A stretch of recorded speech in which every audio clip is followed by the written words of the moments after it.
101.5 FM. The first hour of Sports Time is brought to you by Lexus of Memphis. Here are your hosts, Brett Stats Norsworthy and Bryant Dacus.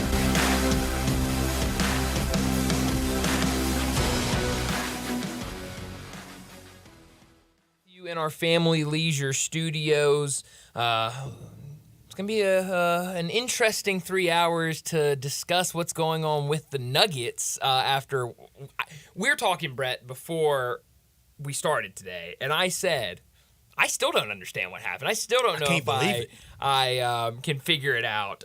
So plenty to get to today. Got to discuss that. The first game was also a really fun game, Knicks and Pacers. So a lot of NBA basketball to talk about. We'll talk some college football later with Brent Beard. NFL talk with Beau Marchant to start our third hour. So a lot to get to today. But Brett, how are you this afternoon? I'm well. I am well, but it was breathtaking last night to see the defending champs just eviscerated. Like that, taken apart, couldn't do anything. Minnesota was really in control, kind of like that in the first game, but last night they added to it. Yeah, they spiked the ball. Sure, did nothing unsportsman, nothing untoward. They didn't show anybody up. No unwritten rule. Thank goodness, basketball doesn't have all the unwritten rules. Only baseball. And thank goodness, I don't want unwritten coming to football and to basketball. But they just destroyed the champ. Mm-hmm. Can you imagine the shock on drive time Denver radio today? Man. I can only imagine. And I'll be honest, Denver has some I don't want to say arrogant, but they have some very opinionated sports time hosts that I've heard they do. In recent years. So I would not be surprised if today is a little bit of a humble show for them. And some of it was. And we'd be the same way. Absolutely, 100%. If and when that sweet day, if we ever got one, sure. we would think we were dynastic. Absolutely, we would. Absolutely, I think everybody would. We would get puffy, yes, and probably not act like we'd ever done it before because we haven't. We haven't exactly, and that's okay. Sure. But then the downside of that puffiness is when you think you're dynastic, you think you're going back to back. And you're not getting out of the second round. You're not getting to the Western Conference Finals.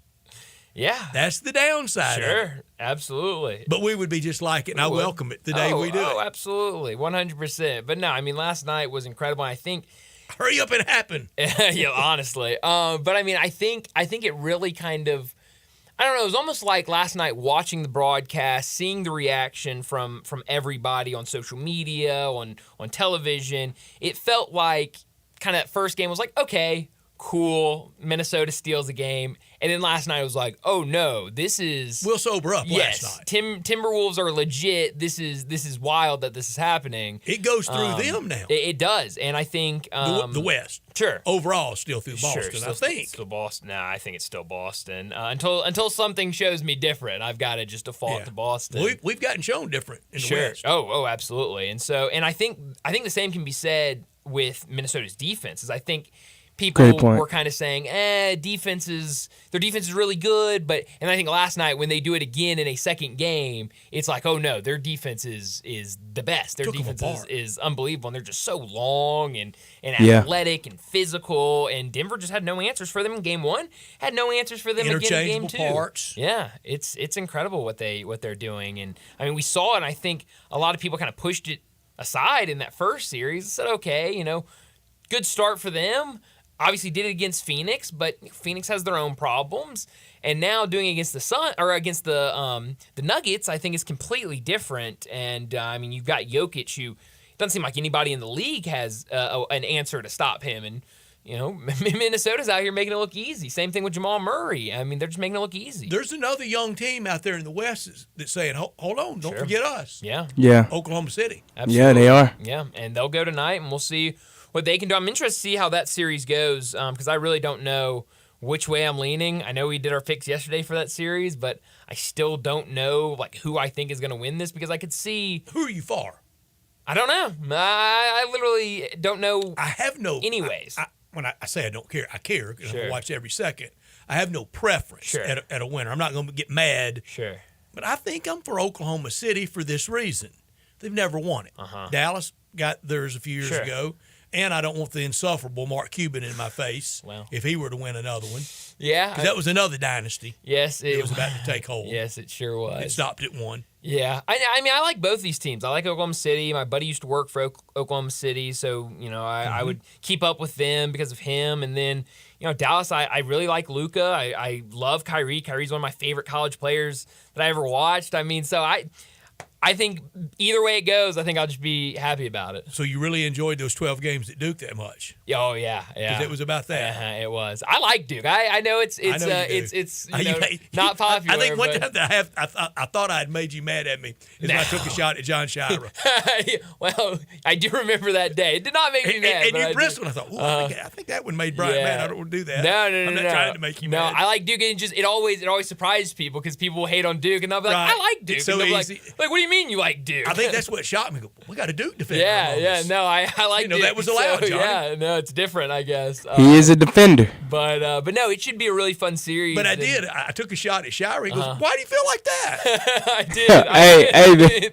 I remember that. I mean, I wanted to know, but no, that's going to be fun. And you're right. I mean, I think you look at the young teams. You look at, and I hate to call them young teams because Minnesota has so much veteran presence on them, but you look at the kind of new teams. The drivers are young. Sure. To this to these playoffs, there's a lot of new there, and I think you look at what OKC is doing, what Minnesota is doing, what the Knicks are doing with Brunson now, and those Villanova guys. It's a lot of different pieces, and it's really fun to kind of watch them come into their own and really take over these playoffs. Oklahoma City and Minnesota, I think for me. And a lot of other Grizzlies fans, it should make you, in the right kind of way, bristle. Sure. That should be us. That can be us with good health and normal times going forward. Last weekend, with the Predators being eliminated, so we once again, no team in Tennessee, Major League, has won a championship yet. It's still there for the Grizzlies to be the first. The Titans hadn't won the Lombardi Trophy. No Stanley Cup yet for the Predators. Right. The Grizzlies still can be that first Major League, not professional, Major League team to win a championship. I thought of that over the weekend. Sure. And I didn't think we would ever be in a world that we might have to sit through Minnesota and Oklahoma City being ahead of the Grizzlies in NBA pecking order. Yeah. Well, we are for right now. But we know right now can change from right now to next year right now. Oh, absolutely. Well, and I thought it was so interesting because I honestly had not thought about it at all this season, and certainly not these playoffs. But when we had DeMichael Cole on yesterday, and he was talking about that game last year where Memphis beat Oklahoma City by all those points, and it was a record and all that stuff.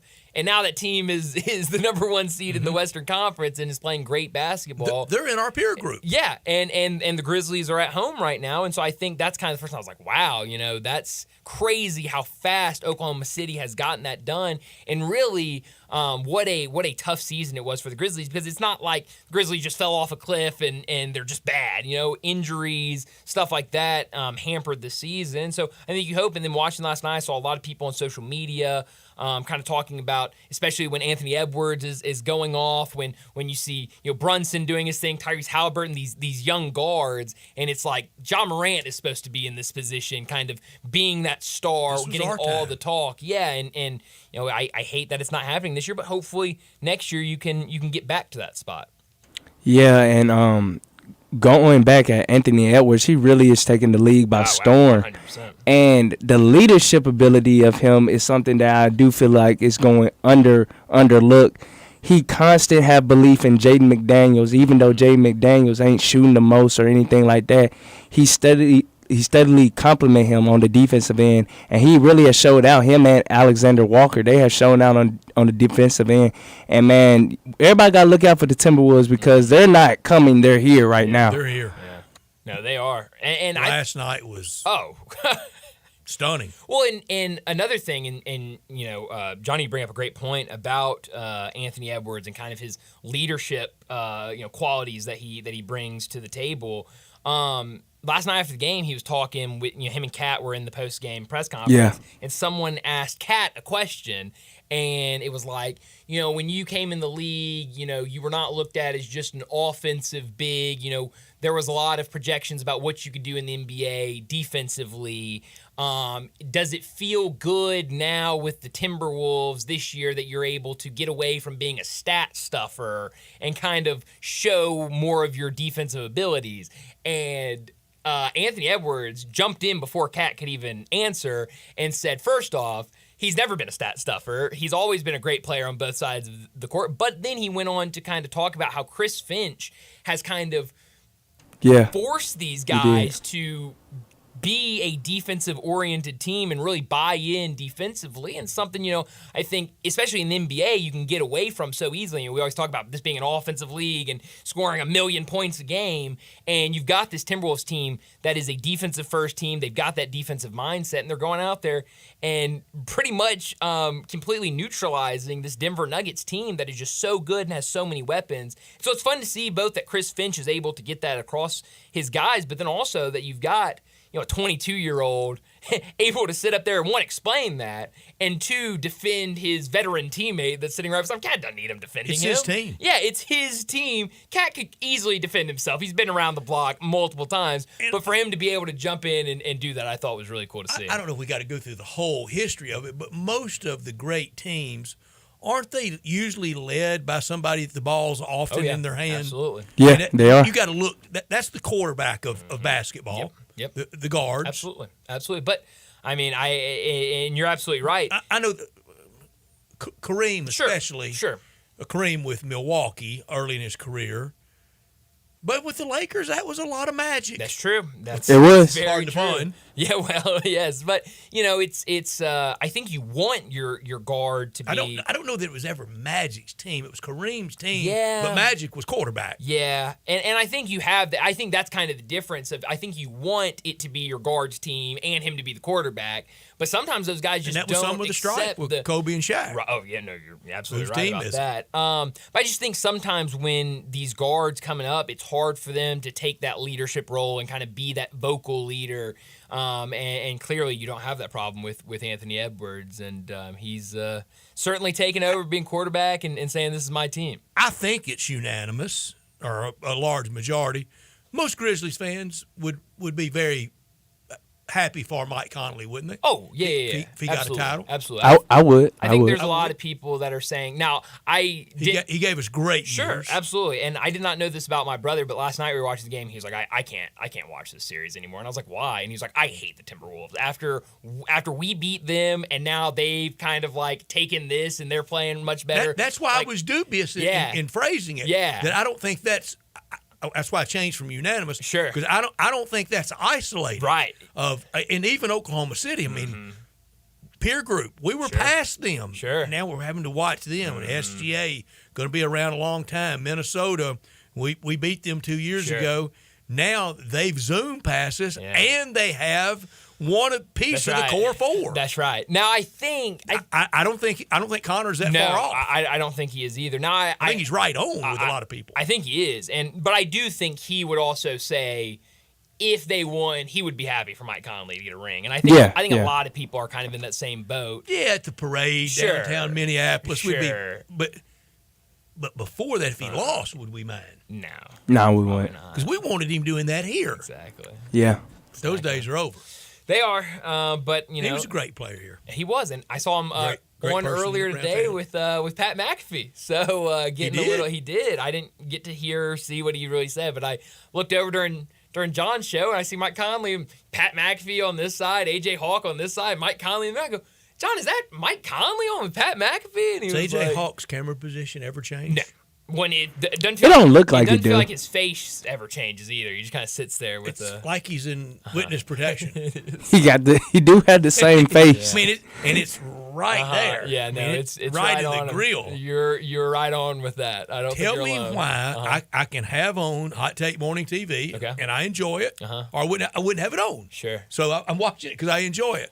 But when at 10:59 when First Take ends, why is it louder when Pat McAfee comes on there and I haven't touched the volume. It's louder than it was when they signed off for First Take. That's interesting. Is it to get your attention? See, I don't. Yeah, it is. Is it? I don't. See, I don't. I'm up here, so I don't get to. I can't. I don't never see or hear. You're just watching the mix. Yeah. I just see it on in the hallway, so But, I don't. but never watch that's it. what it's for, because they know his personality. He's supposed to be a very boisterous type of person. So as soon as he come on, they want that to be loud to keep your attention. They do raise it. They do raise it. They do raise it, because that happens to my TV. It goes from low to high. Yeah. Okay, good. Does it grab your attention? It does. That's why they want you. Grab your attention? Yeah, it makes me find the remote control and turn it to the Young and the Restless. Oh man, Young and the Restless. On your local perfect time. CBS affiliate. That's right. Perfect time, I guess. The fictional town of Genoa City. Something I didn't know. How about that? Learned something new today. Well, you knew I love Young. Well, and I the knew Restless. you loved it. I didn't know the fictional city. But you're full of gems, man. He is. You never know. He's full of gems. And then my other soap opera at 12:30, The Bold and Beautiful. Man, Brett, hey, And I guess- love it. And guess what? What's that? Sheila's not dead. She's back alive. Wow. Man. How about that? Brett, that's crazy you talking about soap operas. My mom said, the thing is, I haven't watched a soap opera in like 20 years, Wow. but if I go back right now, I'll catch up. You sure would. You A can lot's happened in between. though.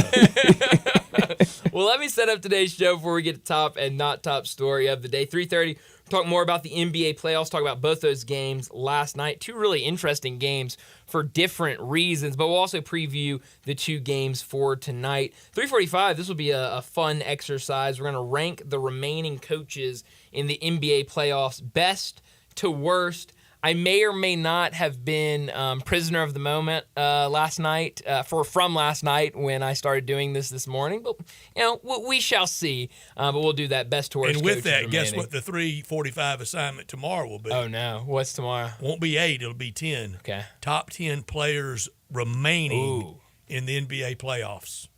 Wow. That'll be fun. That'll be good. That'll Coaches be Day, players tomorrow. That'll be a little more difficult than the coaches that we did today. So that'll be fun tomorrow. But we'll do coaches at 3:45. 4 o'clock, Brent Beard from First Coast News in Jacksonville. He'll join us, talk some college football. A lot of news in college football that we'll need to get to with Brent. 4:30, we'll talk some baseball, some good games last night, a lot of action later tonight. We actually already have one game going on, a 2:30 start between the Rangers and the A's. Not sure how that game's going, but last night it was interesting. A's get up 2-0, and the Rangers have to score 3 in the 8th inning to regain that lead, and then they score another one in the 9th to make it a 4-2 game. No issues for the Rangers today. They're up 9-0 in the top of the second inning, an 8-run second inning that is not over yet for Texas. So no issues today for them against the A's. 4:45, we'll get to big number of the day. 5 o'clock, Bo Marchant. He'll join us to talk the NFL. 5:30, we'll get to what's trending, and at 5:45, wrap up today's show like we always do with Taco Bell Crunch Time. Let me remind you, we're in our Family Leisure Studios where family and fun come together. Get over to Family Leisure for factory direct pricing on swimming pools, spas, and patio furniture. It's patio season. Come by Family Leisure and check out the new 2024 patio furniture sets. Pool season will be here before we know it. Buy now to get in line for your pool installation and get preseason pricing. Save $1,000 to $5,000 in all spas and swim spas. Also, special pricing on all in-stock saunas, theater seating, pool tables, and outdoor kitchens, but only at Family Leisure, 2120 Witten Road, just north of I-40. He's Brian. I'm Brett. We're Sports Time, produced by Johnny Hill. We're with you until 6 o'clock. We want you to be a part of our show by texting or calling 901-360-8255. That's the Sissy's Log Cabin text line and call line, and all our guests will appear on that same number, 901-360-8255, at the Sissy's Log Cabin guest line. This hour of our show brought to you every day by Lexus of Memphis at 2600 Ridgeway. Talk store. And online at lexusofmemphis.com. Slow down, Johnny. We're not there yet. We're getting there. I'm going fast. Great offers on all 2024 models and always special leasing options. Give them a call at 901-334-9673. Drive in luxury and confidence, knowing that every new Lexus comes with complimentary first and second maintenance services. Stop by today at the one and only Lexus dealership in town at 2600 Ridgeway and put yourself in the driver's seat of the all-new 2024 flagship LS500. You'll be looking and you'll be driving in style. When you purchase a Lexus, you get top-of-the-line engineering and design, and they make for the luxury driving experience. Online at LexusOfMemphis.com. Experience amazing at Lexus of Memphis. Hit it, John. Top story of the day. Well, my Good job, top man. story of the day, it's got to be the NBA action from last night. 2 really fun games, but for different reasons. The first game was really close, back and forth game. The Garden was rocking for that Knicks and Pacers game. It was really fun. I know a lot of people talking about Halliburton only finished with 6 points, I think 2 for 6 from the field, but I thought late in that game he was making a lot of winning plays, coming up with steals, forcing turnovers, finding open guys, and really facilitating on the offensive end. I think that scoring will come, but he is certainly bringing it in a lot of other aspects. I think anybody, and I think I was one yesterday when we were making our picks and kind of talking about this series, I was kind of one that was kind of saying, well, Pacers beat the Bucks, but Bucks pretty much the entire series was without Damian Lillard, without Giannis, certainly the entire series for Giannis. You know, they played a team that was all beat up. I think this is going to be easy for the Knicks. Well, I think I need to slow down because Pacers are a good team. They showed it last night, even a game that, you know, Tyrese Halliburton certainly didn't have his best game. Some of those other guys Knicks are that they fortunate. rely on. They were fortunate to win that first series. Oh, absolutely. And to be up 1. And to be up 1-0. And so I think the Pacers are going to play a lot better, and that's going to put a little bit of pressure on the Knicks. I think that's going to be a really interesting series. Late in that game was crazy. I mean, some of the turnovers, some of the calls, the crowd. It was unbelievable. All those old Knicks that are there was it was great. really cool. So that got me really excited for the second game, where really midway into the second quarter, I was just staring at my TV going, what is happening? I mean, something's wrong. I must be on the wrong channel or something. They're playing a fake game, because I did not in a million years think that what happened last night, Timberwolves, a 106-80 win over the Nuggets. I never thought that was going to be. I know a popular bet yesterday was take the Nuggets -5.5, because they're really going to want to give it to the Timberwolves, and they know they can't go down 2-0, so they're not going to play around tonight. Well, there certainly wasn't any playing around, because Timberwolves didn't give them an opportunity to play around. I mean, the Timberwolves from start to finish dominated that game. It started on the defensive end, and then